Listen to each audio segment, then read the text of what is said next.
Once Sugar Hill Gang dropped Rappers Delight, it pushed hip-hop into the spotlight by landing in the Billboard charts. That's huge. This made a lot of rappers wanna make songs too, so they hit the studio to record the flow and capture the magic they make at shows in hopes that they get a record deal and drop classic songs that we play still, like the breaks by a rapper named Curtis Blow, a disco rap that was 8 minutes long, or a song called The Message, which was very striking with vivid social commentary. And since music and film go hand in hand, it was a matter of time before rap was featured in movies like Star Wars and Wild Style, 2 documentaries that are worthwhile, and scripted films too, like Beat Street, another classic that you gotta see.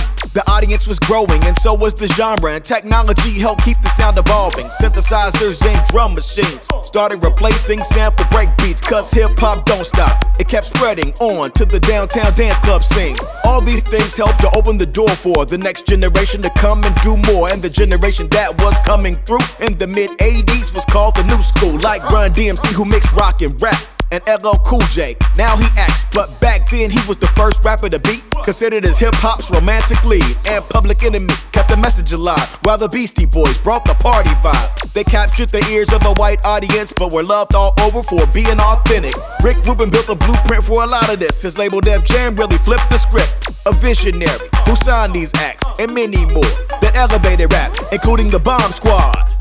Their production style was like a sound collage. Hip-hop was huge, but it had room to grow. It's about to expand, so here we go.